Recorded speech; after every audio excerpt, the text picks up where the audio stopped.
ಸಂಗತಿಯನ್ನು ಏನು ಅಂತ ಹೇಳ್ತಿದ್ದೇವೆ ಯಾಗಂತೂ ಅಲ್ಲ. ಅಡಿಗಡಿಗೆ ನೀನು ಅವನಿಗೆ ನಂಬಿಸಿ ಕೊಡ್ತಾ ಸಾಗಿದೆ. ನಾನು ನಿನ್ನ ಮೊಮ್ಮಗ ಮರೀಚಿಯ ಪುರಾಣ ಪ್ರಶ್ನವ ಮೊದಲಾದ ಪ್ರಜಾಪತಿಗಳು ಬ್ರಹ್ಮನಿಂದ ಸೃಷ್ಟಿಯಾದವರು ಏನಿದ್ದಾರೆ ಅವರ ಸಾಲಲ್ಲಿ ಇವನು ಪ್ರಜಾಪತಿಯಾಗುವುದಕ್ಕಾಗಿ ಹುಟ್ಟಿದವರು ಅಂದ್ರೆ ಪ್ರಜೋತ್ಪಾದನೆ ಆಗಬೇಕು.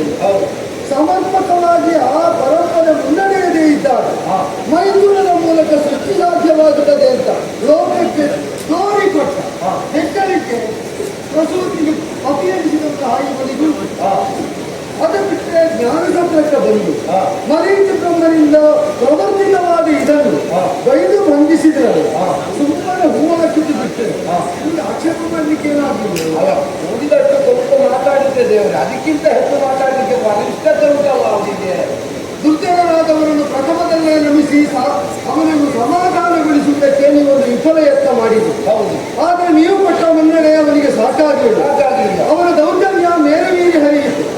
ಎಲ್ಲಿಯವರೆಗೆ ಹರಿಯಿತು ಅಂದ್ರೆ ಅವನಿಗೆ ಜನ್ಮಕ್ಕೆ ಕಾರಣನಾದ ಬ್ರಹ್ಮ ಕೂತಿದ್ದಾನೆ.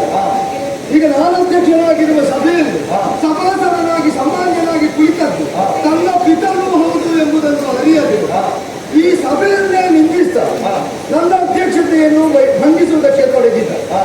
ಮಾತ್ರವಲ್ಲ, ಈಗ ಮಂತ್ರ ಮರ್ಯಾದೆಯೊಳಗೆ ನಾನು ಬರುವುದಿಲ್ಲ. ಯಾಕೆಂದ್ರೆ ನನಗೆ ಅಪ್ಪ ಇಲ್ಲ, ನನಗೆ ಉಪನಯನಾದ ಸಂಸ್ಕಾರ ಇಲ್ಲ. ನನಗೆ ಒಂದು ಮಾತು ಹೇಳಬಹುದು, ಈಗ ನಿಮ್ಮ ಅಪ್ಪನಿಗೂ ಅಪ್ಪ ಇಲ್ಲವಲ್ಲ ಅಂತ ಕೇಳಬಹುದು. ಅವ ಪೂಜಿಸುವ ವಿಷ್ಣುವಿಗೂ ಅಪ್ಪನಿಲ್ವಲ್ಲ ಅಂತ ನಿಮಗೆ ಕೇಳಬಹುದು. ಅವರನ್ನು ಮಂತ್ರದ ಮೂಲಕ ಆರಾಧಿಸಬಹುದಾದ್ರೆ ಪಶುಪತಿಯಾದ ಪರಶಿವನನ್ನು ಯಾಕೆ ಆರಾಧಿಸಬಾರದು ಅಂತ ಕೇಳಿದರೆ ಏನು ಉತ್ತರ ಕೊಡ್ತಾನೆ ಅಂತ ನೋಡಬಹುದಿತ್ತು. ಅಪ್ಪ ಇಲ್ಲದವರು ಉಪನಯನ ಸಂಸ್ಕಾರ ಆಗದವರಿಗೆ ಮಂತ್ರ ಮರ್ಯಾದೆಯೊಳಗೆ ಪ್ರವೇಶವೇ ಇಲ್ಲ ಅಂತ ಆದ್ರೆ ಬ್ರಹ್ಮದೇವತಾಕವಾದ ಮಂತ್ರ, ವಿಷ್ಣು ದೇವತಾಕವಾದ ಮಂತ್ರ ವೇದ ಪ್ರಪಂಚದಲ್ಲಿ ಉಚಿತವಾದದ್ದು ಯಾವ ಲೆಕ್ಕದಲ್ಲಿ? ಶಿವಸಂಕಲ್ಪಮಸ್ತು ಅಂದ್ರೆ ಶಿವಸಂಕಲ್ಪಮಸ್ತು. ಎಲ್ಲ ಸಾತ್ವಿಕರಾದವರು ಸಜ್ಜನರಾದವರು ಆಡುವುದು ನಾನು ಸಂಕಲ್ಪಿಸಿದ್ದು ಶಿವ ಸಂಕಲ್ಪವಾಗಲಿ ಅಂದ್ರೆ ಮಂಗಳಮಯವಾದ ಸಂಕಲ್ಪವಾಗಲಿ ಅಂತ, ಅದು ನರಿ ಸಂಕಲ್ಪವಾಗಲಿ ಅಂತಲ್ಲ. ಶಿವ ಶಬ್ದಕ್ಕೆ ಏನು ಅರ್ಥ ಹೇಳಿದ? ಅವಾಗ ಹೇಳಿದ್ದು ನರಿ ಅಂತ. ಹೌದಾ? ಆಗ್ತದ? ಈಗ ಒಂದು ಶಬ್ದಕ್ಕೆ ಅನೇಕ ಅರ್ಥಗಳಿದ್ದರೆ ಅದೆಲ್ಲವನ್ನು ಒಬ್ಬನಿಗೆ ಅನ್ವಯಿಸಿ ಸರಿಯಾದ ಅರ್ಥ ಅದುವೇ ಅಂತ ಹೇಳಿದರೆ ಹರಿ ಶಬ್ದಕ್ಕೆ ಏನು ಅರ್ಥ ಉಂಟು?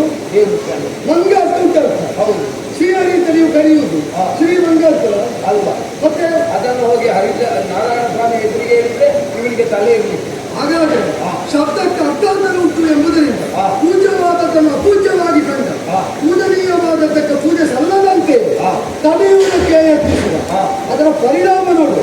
ಹೊಸರಿ ಸಭೆಯಿಂದ ಹೊರಬಂದ ಕಾಲದಲ್ಲಿ ಶಿವನಿಂದೆಯಿಂದ ಕೃತರಾದ ನಂದಿಯ ಮೊದಲಾದವರು ನನ್ನನ್ನು ಅನುಸರಿಸುವ ಶೈವ ಪ್ರಜ್ಞೆಯನ್ನು ಹೊಂದಿದವರು ಜಡರಾದಂತಹ ಕರ್ಮಜಡರಾದಂತಹ ದಕ್ಷದೇವತರಾದವರಿಗೆ ಶಾಪ ಕೊಟ್ಟು ದಕ್ಷಿಣ ಅನುಮೋದಕರಾಗಿ ಭೃಗುದೇವತರಾದ ಕೆಲವು ಋಷಿಗಳಿಗೆ ಎದ್ದು ನಿಂತು ಶೈವ ಪ್ರಜ್ಞೆಯನ್ನು ಹೊಂದಿದಂತಹ ಶಿವಾನುಸರಣೆಯನ್ನು ಮಾಡಿದ ಶಿವಭಕ್ತರಿಗೆ ಪ್ರತಿಶಾಪವನ್ನು ಕೊಟ್ಟು ಅಂದರೆ ನಾವು ಆಚಾರಪರಿತರಾಗಬೇಕು ಅಂತ ಅವರು ತತ್ವನೀಯ ಇಲ್ಲದಂತಹ ದಕ್ಷಾದಿಗಳಿಗೆ ದುರ್ಗತಿಯಿಂದ ನನ್ನ ಅನುಮೋದಕರು ಪರಸ್ಪರ ಸಭೆಯೇ ಇಬ್ಬಾಗವಾಗಿ ಶಾಪ ಪ್ರತಿಶಾಪಗಳನ್ನು ಹೊಂದಿ ಇದ್ದಂಡವಾಗಿ ವಿಭಜಿತವಾಯಿತು ಈ ಜ್ಞಾನ ಸತ್ರದ ಸಭೆ.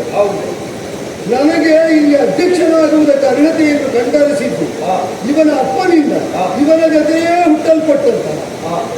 ಹುಟ್ಟಿಸಲ್ಪಟ್ಟಂತಹ ಮರೀಚಿಯೇ ಮೊದಲಾದ ಜ್ಞಾನಿಗಳು ಜ್ಞಾನ ಮಹೇಶ್ವರ ದೀಕ್ಷೆ ಎಂಬುದರಿಂದ ಶುದ್ಧನಾದಂತಹ ಸತ್ ಚಿತ್ತ ಆನಂದ ಸ್ವರೂಪದ ಕುರಿತಾಗಿ ಅರಿವನ್ನು ಹೊಂದುವಲ್ಲಿ ಯಾರ ಅನುಗ್ರಹ ನನಗೆ ಅರಿವಾಗ್ಯವೋ ಆ ಪರಶಿವನಿಂದ ನಾವು ಹೊಂದಬೇಕಾದ ಸುಜ್ಞಾನ ಹೊಂದುವುದು ವಿಹಿತ ಎಂಬುದರಿಂದ ಜ್ಞಾನ ಸತ್ರಕ್ಕೆ ನನ್ನನ್ನು ಅಧಿಪತಿಯಾಗಿಸಿದ್ದಾನೆ. ಅಲಂಕಾರ ಪ್ರಿಯರು ವಿಷ್ಣು ಹೌದು ಅಂತಾದರೆ ಅವನ ಶುದ್ಧಾಶುದ್ಧತೆಯನ್ನು ಗಣಿಸಿ ಅವನಿಗೆ ಮಾಲೆ ತೊಡಿಸುವುದಲ್ಲ, ಅಲಂಕಾರ ಮಾಡುವುದಲ್ಲ.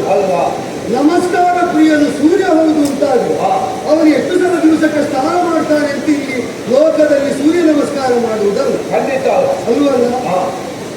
ಅಭಿಷೇಕ ಪ್ರಿಯನು ರುದ್ರ ಅಂತ ನೀರು. ಈಗ ನಾನು ಸ್ನಾನ ಮಾಡ್ತೇನೋ ಇಲ್ವೋ ನನ್ನ ಮೈಯಿಂದ ಹರಿದು ಬಂದ ನೀರನ್ನು ತೀರ್ಥ ಅಂತ ಪ್ರಾಶನ ಮಾಡಿ ಪ್ರೋಕ್ಷಣ ಮಾಡುವವರ ಸಾಲಲ್ಲಿ ಇಂದ್ರ ನೀನು ಇದ್ದಿ, ನಾನು ಮುಖ್ಯದ ಪ್ರದೋಷ ಕಾಲದಲ್ಲಿ ಆನಂದ ತಾಂಡವ ಆಡುವಾಗ ಪಾದ ಇದ್ದ ರಜ ಹಾ.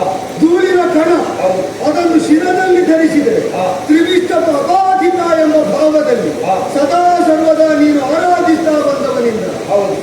ಶಿವನಿಂದ ಅವ್ಯಾಹತವಾಗಿ ದಕ್ಷನಿಂದಾಗುವಾಗ ಹಾ. ದೇವತೆಗಳನ್ನೊಳಗೊಂಡು ಮುನಿಮನೀಷಿಗಳನ್ನೊಳಗೊಂಡು ಹಾ. ಪ್ರಮುಖ ಪ್ರವೃತ್ತಿಗಳೆಲ್ಲ ಸುಮ್ಮನೆ ಕುಳಿತಿರು. ಹಾ. ನಾವು ಗೌರವಿಸುವುದು ಹಾ. ಯಾವ ದೇಶಕ್ಕೆ ದೊರೆ ಹಾ. ಅವರ ತಲೆಯ ಮೇಲೆ ಎಷ್ಟು ದೊಡ್ಡ ಪೀಠ ಕಿರೀಟ ಉಂಟು, ಹಾ. ಕುಳಿತದ್ದು ಎಷ್ಟು ಎತ್ತರದ ಪೀಠ, ಹಾ. ಇದನ್ನು ನೋಡಿ ಅಲ್ಲ. ಹಾ. ಅಂತರಂಗದಲ್ಲಿರುವ ದೈವವನ್ನು ಅರಿತು ನಾವು ಯಾರಿಗೆ ನಮಸ್ಕಾರ ಮಾಡ್ತೇವೆ ಹಾ. ಅವನೊಳಗಿರುವ ದೈವಕ್ಕೆ ಗೌರವ ಕೊಡಬೇಕಾದ್ದು ವಿಹಿತ ಅಂತ. ಹಾ. ಕೈ ಮುಗಿಯುವ ತಲೆ ತಗ್ಗಿಸುವ ಹಾ. ಯಾರಿಗಾದರೂ ಪ್ರತಿ ಗೌರವವನ್ನು ಕೊಡಲೇಬೇಕು. ಹೌದು. ನನ್ನೊಳಗಿನ ದೈವವನ್ನು ನಾನೇ ಮರೆತು ಹಾ. ನನ್ನನ್ನು ನಾನು ದೈವಕ್ಕಿಂತ ಮಿಗಿಲು ಅಂತ ತಿಳಿದುಕೊಂಡ ಹಾ. ಅಲ್ಪ ಜೀವನಿಗೆ ಹಾ. ಸಾಮಾನ್ಯನು ಗೌರವಿಸುವುದಿಲ್ಲ. ಇಲ್ಲ. ಅಹಂಕಾರದಿಂದ ಪ್ರಮತ್ತನಾಗಿ ರಾಜಸದಿಂದ ಹಾ. ಆವಿಷ್ಟನಾದಂತಹ ದಕ್ಷ ಹಾ. ಅಮಾನ್ಯನಾಗುವುದಕ್ಕೆ ಕಾರಣ ಹಾ. ಅವನಿಗೆ ಅವನೊಳಗಿರುವ ದೈವದ ಕುರಿತಾದ ಪ್ರಜ್ಞೆ ಇಲ್ಲ. ಹೌದು. ಹೆಮ್ಮೆಯಿಂದ ಆಡಿದ, ಹಾ. ಸುಮ್ಮನೆ ಬೆಳಗಿದ, ಹಾ. ರೂಢಿಯಲ್ಲಿ ಬಗಳುವುದು ಅಂತ ಅದಕ್ಕೆ ಹೆಸರು. ಖಂಡಿತ. ಸುಮ್ಮನೆ ಬಗುಳಿದನೆಂದು ಹಾ. ಬ್ರಹ್ಮನ ನಿಜಮಾನಸ ಪುತ್ರನೇನು ಹಾ. ಇಲ್ಲಿ ಹಾ. ಹೆಮ್ಮೆಯಿಂದ ಆಡಿದ್ದನು. ಮರೀಚಿ ಬ್ರಹ್ಮನ ಯಾಗದಾದ್ದರಿಂದ ಒಮ್ಮೆ ಸೈರಿಸಿದೆ. ಹಾ. ನನಗೆ ಮಾನ ಅಪಮಾನಗಳು ಒಂದೇ. ಹಾ. ನನಗೆ ಇದು ಮರ್ಯಾದೆ ಅಂತ ಬೇಲಿ ಹಾಕುವವರು ಇದು ತನಕ ಹುಟ್ಟಿಲ್ಲ, ಇನ್ನು ಮುಂದೆಯೂ ಹುಟ್ಟುವುದಿಲ್ಲ. ಖಂಡಿತ. ನನ್ನ ಅಳತೆ ಇಷ್ಟು ಅಂತ ತೂಗಿ ನೋಡುವಂತಹ ಒಂದು ಹಾ. ಕುಲಾಯಂತ್ರವನ್ನು ಹಾ. ಇದು ತನಕ ನಿರ್ಮಿಸಿದವರು ಯಾರೂ ಇಲ್ಲ. ಅಂತಹ ಮೃಗನು ಯಾರಿದ್ದಾರೆ? ಆದ್ದರಿಂದ ಹಾ. ನನ್ನ ಮಾನ ಮರ್ಯಾದೆಗಳಿಗೆ ಹಾ. ತೊಡಕು ಬರ್ತದೆ ಅಂತ ನಾನು ಅವರ ನಿಂದೆಯನ್ನು ಹಾ. ಆಕ್ರೋಶದಿಂದ ಎದುರಿಸಬೇಕಾಗಿಲ್ಲ. ಹಾ. ಆದರೆ ಒಂದು ಏನು? ನಾನು ಸಹಿಸಿದ್ದು ಹೌದಾದರೆ ಹಾ. ನನ್ನನ್ನೇ ಈಶಾನ ಸರ್ವಭೂತ, ಹಾ. ಈಶ್ವರ ಸರ್ವವಿಜ್ಞಾನ, ಹಾ. ಬ್ರಹ್ಮಾಧಿಪತಿ, ಹಾ. ಬ್ರಹ್ಮಣೋಧಿಪತಿ, ಹಾ. ಬ್ರಹ್ಮ ಶಿವೋ ಮೇ ಅಸ್ತು ಸದಾ ಶಿವೋ, ಹಾ. ಈ ಅನುಸಂಧಾನದಿಂದ ಹಾ. ಪರಬ್ರಹ್ಮ ಸ್ವರೂಪಿಯಾಗಿ ಅಂಗೀಕರಿಸಿ ಹಾ. ಆರಾಧಿಸುವ ಶಿವಭಕ್ತರಿಗೆ ಹಾ. ಅವ್ಯಾಹತವಾದ ಶಿವನಿಂದೆಯಿಂದ ಹಾ. ಅತ್ಯಂತ ಹೆಚ್ಚಿನ ನೋವು ಉಂಟಾಗ್ತದೆ. ಹೌದು. ಇನ್ನು ಮುಂದೆ ದಕ್ಷನೋ ದಕ್ಷನ ಅನುಚರರು ಹಾ. ಅವಿವೇಚಿತವಾಗಿ ಶಿವನಿಂದೆಯನ್ನು ಮಾಡಿದರೆ ಹಾ. ಶಿವ ಸಂಕಲ್ಪದ ಹಾ. ರುದ್ರ ಸ್ವರೂಪ ಏನು ಅಂತ ಪ್ರಪಂಚ ನೋಡಬೇಕಾಯಿತು. ಮತ್ತೆ ಅವರಿಗೆ ನೋವಾಯಿತು, ಇವರಿಗೆ ಬೇರೆ ಆಯಿತು ಅಂತ ಹೇಳ್ತಾ ಬರಬೇಡ. ಸಭೆಯೇ ವಿಭಜಿತವಾದದ್ದರಿಂದ ಹಾ. ಸರ್ವಸಮ್ಮತಿ ಇಲ್ಲದರಲ್ಲಿ ಅಧ್ಯಕ್ಷರಾಗಿ ನಾನಿರುವುದಿಲ್ಲ. ಹಾ. ನಾರಾಯಣ ದೇವತಾಕವಾದ ಯಜ್ಞ ಇದು ಹಾ. 1000 ವರ್ಷ ನಡೆಯಬೇಕಾದ್ರೆ ಹಾ. ದಾನಸತ್ರವು ಇದರ ಅಂಗವೇ. ಹಾ. ಯಾರಾದರೂ ಯೋಗ್ಯರಾದ ಸರ್ವಾನುಮತಿಯುಳ್ಳ ಅಧ್ಯಕ್ಷರನ್ನು ಆಯ್ಕೆ ಮಾಡಿ ಹಾ. ಈ ಜ್ಞಾನಸತ್ರವನ್ನು ನೀವು ಮುನ್ನಡೆಸಬಹುದು. ಹಾ. ಎಲ್ಲರೂ ಒಪ್ಪದಲ್ಲಿ ಕುಳಿಯಿದ್ದು ಗೌರವವನ್ನು ಹಾ. ಬೇಡಿ ಪಡೆಯುವಷ್ಟು ದಾರಿದ್ರ್ಯ ಹಾ. ಸ್ಮಶಾನವಾಸಿಯೂ ಆಗಿದೆ. ಹಾ. ಹಿಮವತ್ ಪ್ರಾಂತ್ಯದಲ್ಲಿ ಕಾಣಬಹುದಾದವರಿಗೆ ಮಾತ್ರ ಕಾಣುವ, ಹಾ. ಕಾಣದವರಿಗೆ ಕೇವಲ ಮಂಜಿನ ಬೆಟ್ಟವಾಗಿ ಗೋಚರವಾಗುವ ಆ ಕೈಲಾಸಾದ್ರಿಯಲ್ಲಿರುವಂತಹ ನಾನು ಹೊಂದಿಲ್ಲ. ಹಾ. ದಾರಿದ್ರ್ಯ ಇಲ್ಲದದ್ದರಿಂದ ಹಾ. ಸಂಪನ್ನರಾಗಿಯೇ ಹೊರಡುತ್ತೇನೆ. ಹಾ. ಸರ್ವಸಮ್ಮತರಾದವರನ್ನು ಆಯ್ಕೆ ಮಾಡಿ ಹಾ. ಯಾಗವನ್ನು ನಡೆಸಿ ಹಾ. ಶಿವನಿಂದೆ ಅದಿನ್ನು ಅವನಿಂದಲೂ ಉಳಿದವರಿಂದಲೂ ಹಾ. ಆಗದ ಹಾಗೆ ಎಚ್ಚರ ವಹಿಸಿ ಹಾ. ಶಿವಪ್ರಜ್ಞೆ ಇದ್ದಷ್ಟು ಕಾಲ ಒಳ್ಳೆಯದಾಗಿ.